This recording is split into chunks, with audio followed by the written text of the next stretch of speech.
the Middle East. Everybody has to go over there if you're the president. It looks bad if you don't, you know? Although it would be refreshing if one president said, nah, I'm not going to waste my time. Nothing's going to change over there. I knew that was a good cut. The greatest minds in the world have tried to figure out a solution for this, and nothing. Now, nothing against Bush. He's good at action, standing firm. Doesn't strike me as an idea guy, necessarily. Not the guy that's going to come up with a solution for the Middle East. He's the guy, when you get a good idea, he understands it. But then when he explains it to the nation, you're going, no, that's not what it was. That's not. Let's face it, the Middle East can't be solved. Nobody gets the Palestinians, despite what they keep trying to tell us. They go, you don't get us. You don't get us. We don't care. We think it's like a talk show where everybody wants hugging and forgiveness and closure at the end. No, all over the Arab world, they teach the kids Israel's the devil, must be destroyed. Who's the guy that has the balls to come back from negotiations, sit down at the Hamas meeting and go, listen, the downside, we'll betray the blood of our ancestors and Allah and lose our eternal souls. The upside, I saw a nice 2-bedroom in the Golan Heights.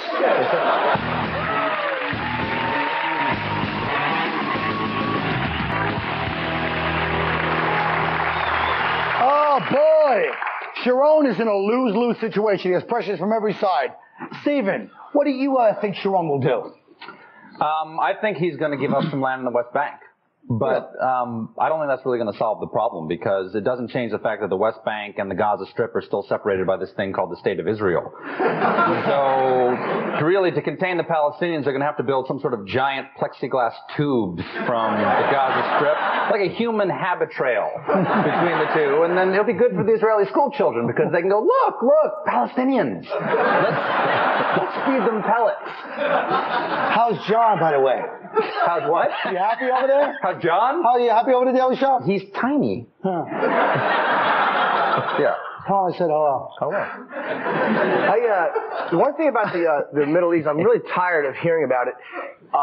And the Palestinians have got to stop this awful philosophy they're taking of not recognizing Israel as a state. If not recognizing or acknowledging something made it go away, every girl I've ever slept with would have disappeared 5 minutes after we were finished. You know, I don't think they're never going to solve that. I'm not optimistic about them solving it at all, because, you know, first of all, I mean, the Israelis, they do need their own homeland that's not under terrorist attack, so that American Jews could send their kids there to get more Jewy. But we do need that, and that's a problem. But the Palestinians, they don't want the West Bank back in a Palestinian state, and the Arabs more broadly, they're not going to be happy until they have the complete destruction of Israel, because they believe it's God's will that they'll control the entire region and all the world's oil and the American taxi cab industry, and they got 2 out of the 3. Yeah. Well, what do you think about? Is there a solution to this? Anybody? I think it's pretty good that they're out there trying to do something, but I agree with Greg in the sense that it really won't work, because neither side, I believe, is really stemming from that point of trying to really get to a point of peace. I mean, these guys, they hate each other. At least that's what I'm getting from the news. I'm sorry. I don't know about that. I mean, some of the people are very reasonable. Some of them are very reasonable. I don't know if you've ever explained to a right-wing Zionist about having to give up some of the West Bank to a Palestinian, because the veins on their forehead do this fabulous little dance. There's the roadmap, which roadmap just seems like such a sort of a trivial approach to the world's most intractable problem, doesn't it? There's a roadmap, which is a weird word anyway, since the Palestinians are barely allowed to drive on any roads, and the Jews, after all, are most famous for being lost in the desert for 40 years. So, not a lot of map reading. But look, who's coming up with this roadmap? George W. Bush, is he going to be the one to come up with this master plan that's going to come out and be so perfect? Yeah, no. I mean, nobody can solve this. It's depressing, because it just shows you that nothing in the world ever gets solved. It's not just this. Northern Ireland couldn't even get solved, and all the people, there's not even that conflict. It's all they're just Catholic and Protestant. They all look exactly like me. I know, girls. When do you get tickets? Don't worry. But I'm also saying, look, ultimately, the only move would be, which nobody wants to talk about, if the United States gave up Israel, it would be solved. Now, nobody wants to talk about that. It wouldn't be solved. What do you mean gave up? Like didn't support them? Right, didn't support them. Yeah, you're right. You like that idea, don't you, Stephen? Look at him. He's like, I can't say so on television. we could just insist that all the Jews move to the Upper West Side of Manhattan. You know, it's like where 80% of them are anyway. Is that's a strategy? If George Bush can solve it, I'll vote for him. I'll say that. Yeah. The only thing I like, he would be Superman if he could solve it. Yeah.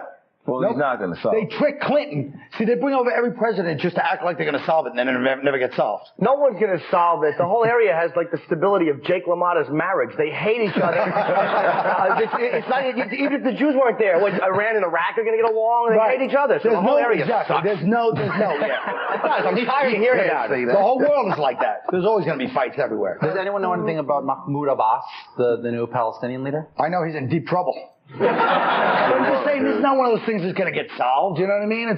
There's too much bitter blood. Look, even Northern Ireland. Northern Ireland was an easy situation. We threw a lot of money in there. Everybody almost looks the same. They still hate each other. They're still going to bomb each other. And over there, you got the IRA, the one group that's not terrorists, that are actually freedom fighters. So that pisses me off.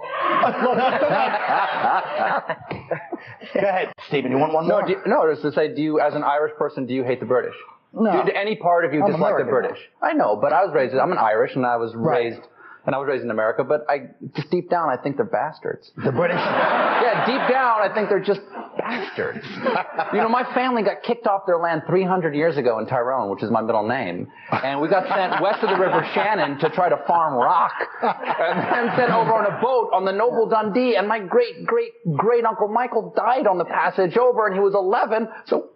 Those bastards. That was really beautiful. It was almost like a mini-series about Ireland. I like that. Thank you. That was really funny about it. My family was thrown out actually in 1921 from the north. Oh, My really? grandfather was arrested for, I think, goat sodomy. I don't know what it was, but they threw us out. But we're going to come back. Fault. Yes, it was still the British fault. British goat. Yeah.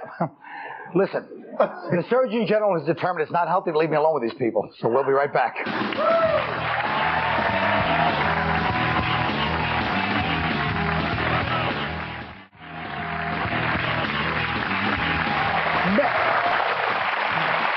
Makers of TiVo.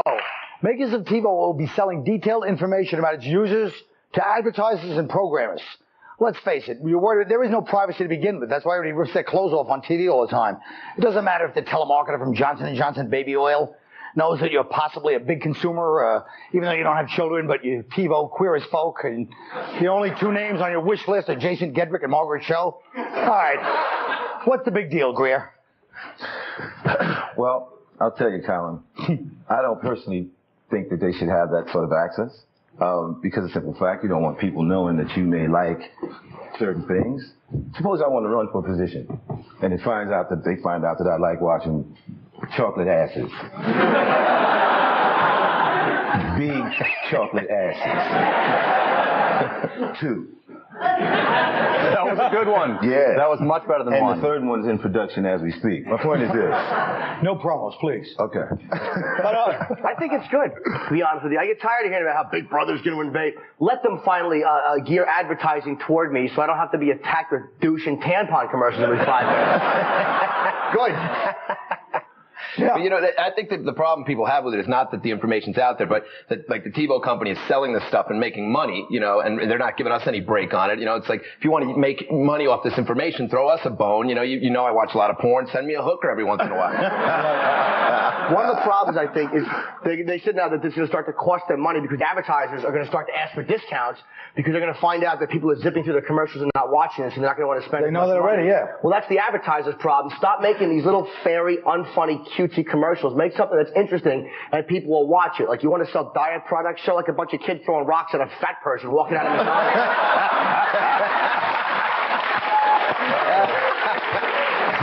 You missed your calling. You could have been advertising big. Now, Greer, you spend a lot of time on the continent, as we used to say in the 1850s. What's it like over there with TV? Like England, they pay for the taxes for TV, right? Yeah, they do. I mean, England was cool. Television's good. They show breasts, which is cool. Yeah. I'm serious. It's like, I mean, what's the deal? Like, I mean, we see all this other stuff. We got these video games where kids are blowing up aliens and stuff. What's wrong with a pair of breasts? You're right. Now, let me show you something shocking. First of all, Jim, earlier you made a very good point, but I've noticed a thing about you now since we've been on the show many times together. Whenever you try to be intelligent, you go, well, I think that, and you put your finger here under your... It's really, you're right, I do that. Not only is it phony, it's irritating. It's sort of bopping. Yeah, it is a little bopping. Well, I was saying, there was a time when it occurred to me. Jim really thinks it's The good people of Procter & Gamble really cringing on by. It's almost like he's distracted. Oh, I've been up all night working on my thesis. And okay, look. Take a look at this insane commercial. This is a real commercial, I swear to God. Watch this.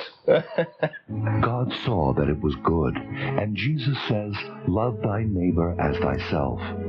Yet too many of the cars, trucks, and SUVs that are made, that we choose to drive, are polluting our air, increasing global warming, changing the weather, and endangering our health, especially the health of our children. So if we love our neighbor and we cherish God's creation, maybe we should ask, what would Jesus drive? That's a real commercial. So the point is, what's the that to me is tasteless. Not as bad as they had the Muhammad. What ride of truck would he drive? But that was bad too. But this one is a real commercial. So what do you think? Tasteless? What? Can I say I don't know what brand he would drive, but I bet it would be an automatic because nothing makes driving a stick harder than a hole in your hand. But what about this? Martin Luther King, they put him in a commercial. At what point, isn't it kind of unethical to put dead people in commercials? No, just to be specific, Jesus is not dead.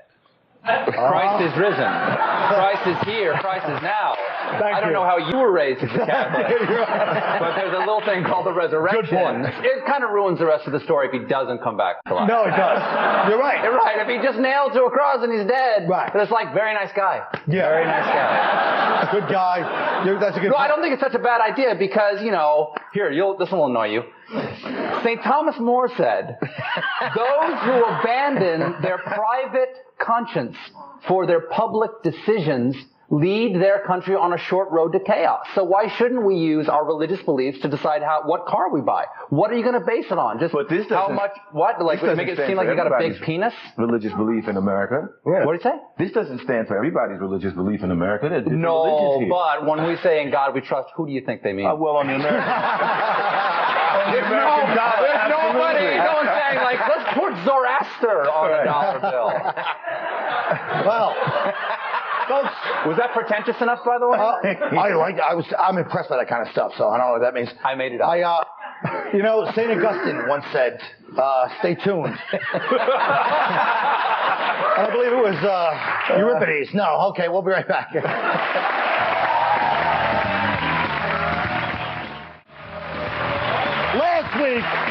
Last week, an 8th grader from Dallas, Texas, won the National Spelling Bee by spelling the word Poco Curante. We were so inspired by this, tonight we're having our own spelling bee. I've asked Keith Robinson, Rich Voss, and Jim Norton to put their own 8th grade educations to the test. These dummies will be spelling words that I give them. It's all real. They haven't seen any of the words ahead of time. Gentlemen, you'll have 30 seconds to spell your word. You may ask for the word in a sentence. Good luck. Let's start with Keith Robinson. Keith, your word is presumptuous.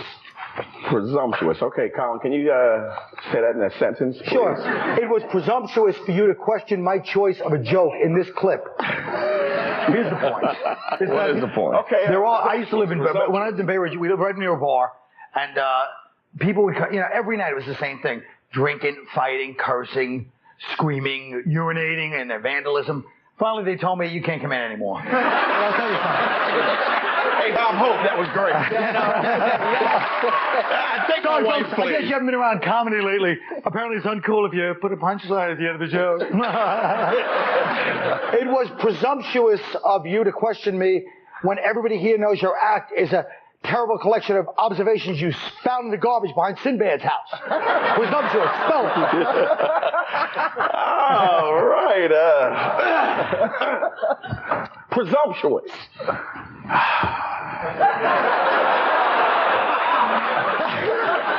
It works. P.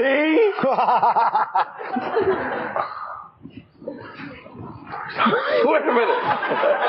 This is my SAT. It's too late. Look good. All right, next up is Rich Voss. Mr. Voss, your word is oxymoron or oxymoronic. Yes, it's a real word. Can you please use that in a sentence, Mr. Quinn? Yes, of course. Judaic law dictates that you cannot be buried as a proper Jew if you have a tattoo. So it would be oxymoronic to get a tattoo to show your Jewish pride. It would be oxymoronic and incredibly stupid, and every word with moronic it would probably be. Show us your tattoo, Mr. Voss, please.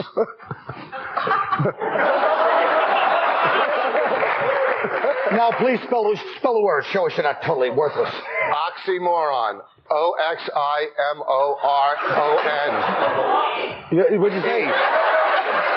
All right. I spelled yes, it. Yes, you did. I spelled it right, too. All right. Finally, Jim Norton, please come up here. Now, James, your word is blasphemy, James. Can you use it in a sentence? Oh, you're going to ask me that, aren't you? Yeah. Okay. Gladly. All right, wait. Can you read the monitor? Shut up. All right. Okay, I'll use it in a sentence, please. It bordered on blasphemy that night when you shamelessly hit on Linda, the waitress at the Comedy Cellar, by pretending to agree that the Academy Awards are racist. The blasphemy came from your disgusting fake compassion at the plight of black people when we both know full well you couldn't give a damn. You just wanted to get into her pants. Now, I know this is a hard word, so I put together a little reenactment. I've asked someone to come help me. Linda, please, 1 second.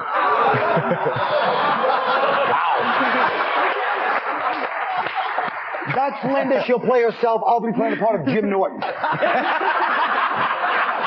I was there when this happened, so it's not that.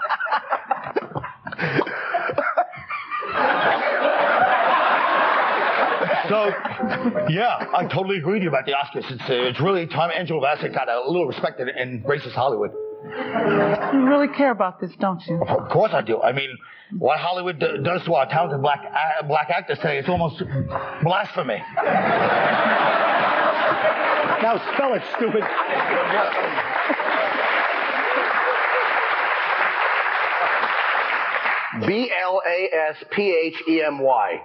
Blasphemy. That's very good. I don't know if that makes up for the fact that you actually took the pain and tragedy of 300 years of slavery and used it to try to get laid. Look at how hot she is. She is hot. That doesn't excuse your awful lack of character. Can I sit down now? Yes, sir. Thank you. Did you spell it right? Of course I did, stupid. I don't even know if you spelled it right. I don't know what's worse. The fact that this awful spelling bee, that they're actually proud that they got those dumb words right. Or that Keith's ashamed to even try his stupid words. What didn't get oxymoron right? Yeah. O-X-I? That was wrong. You're as stupid as he is. I thought he said why. First of all, no, he's not as stupid as I am. No, it's true. O-X-I. What is it? Yo, why? Why, you dummy? We'll be right back after this break.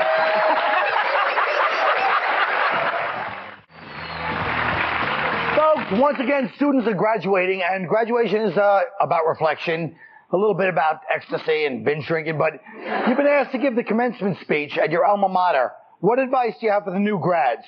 Stephen Colbert. Thank you, Colin.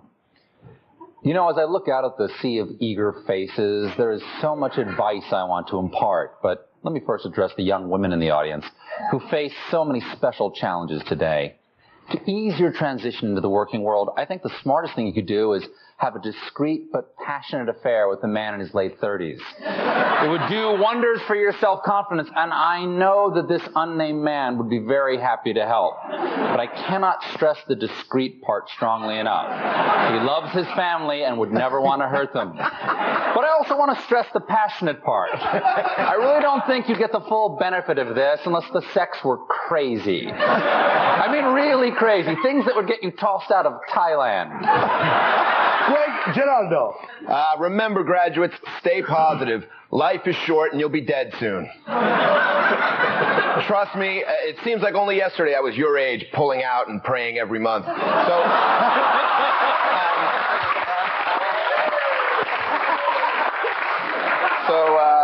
So enjoy what's left of your youth. And remember, learn from my mistakes. If a guy ever sits next to you in a pizza place and says, "Why are you staring at my boy, man?" And you say, "I'm not staring at anybody." And he says, "Yo, how'd you like my Adidas in your mouth?"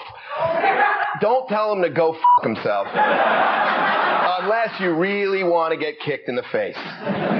All right, Greer Barnes. I never graduated from college, but I'm going to commence on this here address.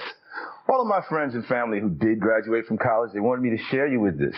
They're unemployed. And they also wanted me to say, thanks, college. See, I am employed. Thanks, Colin. All right, ready? Jim Norton. The only bits of wisdom I can give you on applying for a job comes from my own experience. First of all, don't be shy about stretching the truth a little on an application. Under the heading, Reasons for Leaving Last Job, trust me, never put, I called my boss a queer. And certainly don't put, they fired me because I couldn't get along with colored people. All right, I guess that's it. Folks, remember, commencement is not the end of your education, it's the beginning of moving back home. So good night, take care. We'll see you soon.